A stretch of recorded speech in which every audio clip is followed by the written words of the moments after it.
ലോകയുടെ record തീർന്ന്, വാഴയും തീർന്നു. ലാലേട്ടനെ കൊണ്ട് മാത്രമേ പറ്റുള്ളൂ. പിന്നെ മോഹൻലാൽ മൈന്യൂട്ട് എക്സ്പ്രഷൻ ദൃശ്യം ഇനി ഏത് ഭാഷയിൽ ആരൊക്കെ ചെയ്താലും ഇങ്ങേരുടെ ഈ ഒരു അണ്ടർപ്ലേ ഉണ്ട്, ഇമോഷൻസ് ബാക്കി സാധനങ്ങൾ.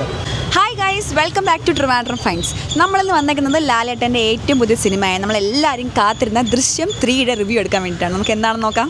പക്ഷേ സെക്കൻഡ് ഹാഫ് തൂക്കി, പിന്നെ പുള്ളിക്കാരെ പണിയൊന്നുമില്ലെന്ന് തോന്നുന്നു. 4 5 ഇറക്കാൻ തോന്നുന്നു പ്ലാൻ. ചുമ്മാ ടൈലൻ്റാക്കി ഇട്ട് നാട്ടുകാരെ പറ്റിച്ച്. പിന്നെ സവിമാർ പറഞ്ഞല്ല മോളാർക്ക് ക്രിമിനൽസ് ലാസ്റ്റ് ഇവരെല്ലാവരും ഇങ്ങനെയായ ആ ഒരു രീതി. പക്ഷെ പടം കൊള്ളാം. ഫസ്റ്റ് ഹാഫ് കുറച്ചിലാക്കാം, പക്ഷേ ടോട്ടലി നോക്കിയാൽ പടം കൊള്ളാം. അത് ദൃശ്യം 4ലേക്കുള്ള ഒരു ഘട്ട വെയിറ്റിങ്ങിലാണ്.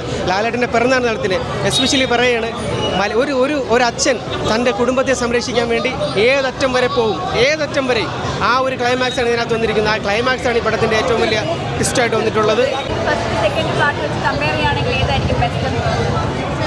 അത് ഫസ്റ്റ് അത്ര സെക്കൻഡ് ഒരു ഇത് സീരിയൽ ലെവൽ മേക്കിംഗ് അല്ല, സെക്കൻഡ് കൂടെ സീരിയൽ ലെവലും ഇത് കൊള്ളാം.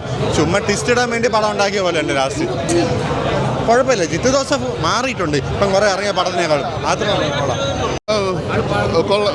കൊള്ളായിരുന്നു. കാരണം നമ്മൾ ഈ ഒരു സിനിമയുടെ പ്രൊമോഷൻസ് ഇൻ്റർവ്യൂസ് എല്ലാം ക്ലോസ്ലി വാച്ച് ചെയ്യുന്ന ഒരാളെന്ന രീതിയിൽ അവർ കുറേ ഒരു ഇമോഷണൽ സൈഡായിരിക്കും, ഈ ഇമോഷണൽ ഫാക്ടർ ആ ഒരു പോയിന്റ് ഓഫ് വ്യൂയിലൂടെ ആയിരിക്കും ഈ ഒരു സിനിമ കടന്നു പോകുന്നത്, കഥ കടന്നു പോകുന്നത്. നിങ്ങൾ ആ ഒരു മൈൻഡ് സെറ്റിൽ കൂടെ വേണം മാത്രമേ ഈ ഒരു സിനിമ അപ്രോച്ച് ചെയ്യാൻ പാടുള്ളൂ എന്ന് അടുത്തടുത്ത് ജിത്തു ജോസഫ് പറഞ്ഞിട്ടുണ്ടായിരുന്നു. അപ്പം ആ ഒരു രീതിയിൽ തന്നെയാണ് പോകുന്നത്. അപ്പം മോഹൻലാലിന് മീൻസ് ജോർജ് കുട്ടി എന്നൊരു ക്യാരക്ടറിന് ഇമോഷണലി പുള്ളിക്ക് ഞാനിങ്ങനെയൊക്കെ ചിലയിടത്തൊക്കെ എനിക്കിങ്ങനെ ഒരു ഇത് പറ്റി മീൻസ് ഈ ഒരു ആ ഒരു കേസ് അങ്ങനെയല്ല, വേറെ ചില കാര്യങ്ങൾ എനിക്ക് അങ്ങനെ ആയില്ല മീൻസ് അങ്ങനത്തേക്കൊരു ആ ഒരു ഇമോഷണൽ ഫാക്ടറൊക്കെ കുറേ സീനുകളൊക്കെ വളരെ മികച്ച രീതിയിൽ. കാരണം നമുക്കറിയാമല്ലോ മോഹൻലാൽ ജസ്റ്റ് പുള്ളീൻ്റെ ഒരു ഭാവങ്ങൾ കൺവേ ചെയ്യാൻ വേണ്ടിയിട്ട് ചിലപ്പോൾ ഡയലോഗ് പോലും വേണമെന്നില്ല, ജസ്റ്റ് ഒരു മൈന്യൂട്ടായിട്ടുള്ള അങ്ങനെ കുറേ മൊമെൻറ്റ്സ് ഈ സിനിമയ്ക്കകത്തുണ്ട്. കോടിയൊന്നും അറിയില്ല, പക്ഷേ റെക്കോർഡൊക്കെ തകർക്കാനാണ് ചാൻസ്. ലാലേട്ടനല്ലേ, ബോളിവുഡ് പറഞ്ഞാൽ ലാലേട്ടനാണല്ലോ.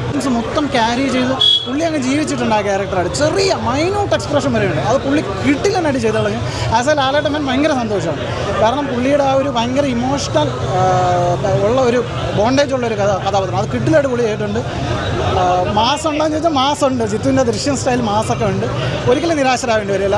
ഒരു വൻ ബ്ലോക്ക് ബസ്റ്ററാണ്. ഞാൻ പറയുന്നത് ബ്ലോക്ക് ബസ്റ്റർ അല്ല, IH വരെ പ്രതീക്ഷിക്കുന്നുണ്ട്. അങ്ങനത്തെ ഒരു കിടലം പടം. കുടുംബ പ്രേക്ഷകരെ കണ്ണും നിറയും. വമ്പ ടിസ്റ്റ് എന്ന് വെച്ചാൽ 1.5 ടിസ്റ്റ് എന്ന് വെച്ചാൽ ഒന്ന് പറയുന്നത് 2ലും 3ലൊന്നും തീരൂല, 4ലും തീരുമെന്ന് എനിക്ക് അറിഞ്ഞുകൂടാ. ഇയാൾ എന്തൊരു അഭിനയമാണ് എനിക്ക് അറിയാം. അല്ലളിയാ പറഞ്ഞോളിയാ, 3ല് തീരൂല. $300 കോടി പോവുകയാണ്. നമ്മളെ കമ്പാരിസൺ ഹിറ്റ് ആയെന്നുള്ള ഉറപ്പാണ്. ഹിറ്റായി. ആ കമ്പാരിസന്റെ ആവശ്യമില്ല, പടം വേറെ ലെവലാണ്. കുടുംബ പ്രേക്ഷകരാണ്. കാര്യം കുടുംബമായിട്ട് ജീവിക്കുന്നവരെല്ലാവരും വന്നത് കാണാം. നമ്മുടെ കുടുംബമാണ് ഏറ്റവും വലുത്. കാര്യം ലാലേട്ടൻ നമുക്കത് കുടുംബമായിട്ട് ജീവിക്കാനുള്ള കാര്യങ്ങളെല്ലാം നമുക്ക് തന്നിട്ടുണ്ട്. എല്ലാവരും ഇതനൊക്കെ ജീവിക്കുക, അവരുടെ കുടുംബം സേഫ് ആക്കുക. കിട്ടില്ല, ഒരു രക്ഷയില്ലാട്ടാ.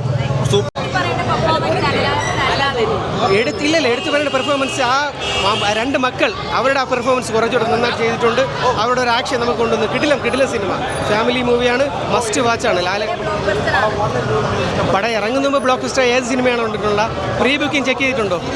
ഇത്തരത്തിലൊരു record collection first day pre booking ഉള്ള മലയാള ഇൻഡസ്ട്രിയിൽ ഒരു സിനിമയില്ല എന്നുള്ളത് തന്നെയാണ് ഇതിൻ്റെ ഏറ്റവും വലിയൊരു പ്രൊമോഷൻ. നമുക്ക് വരും ദിവസങ്ങൾ കാണാം. സൂപ്പർ. അതെല്ലാം വളരെ ടച്ചിങ് ആയിരുന്നു. പിന്നെ ഈ ഒരു കോംപ്ലിക്കേറ്റഡ് ആയിട്ടുള്ള ഒരു കേസാണ്. അപ്പം അതിൻ്റേതായിട്ടുള്ള വീണ്ടും എങ്ങനെ അത് പോകുന്നു, അതിൻ്റെ പല ഘട്ടങ്ങളിലൂടെ പോകുന്നു എന്നത് മാത്രമാണ്. പിന്നെ അങ്ങനെ ഒരു ഹിൻഡ് കൊടുത്തിട്ടുണ്ട് ഈ ഒരു സിനിമയ്ക്കകത്ത്. അപ്പോൾ ഇത് കൂടുതൽ ഒരു ഇമോഷണലി നമ്മൾ ഒരു അപ്പീലിംഗ് ആയിട്ടുള്ള ഒരു സിനിമയാണ്. അപ്പോൾ ആ ഒരു പോയിന്റ് ഓഫ് വ്യൂയുടെ സിനിമ കണ്ടു കഴിഞ്ഞാൽ തീർച്ചയായിട്ടും ഇഷ്ടപ്പെടും.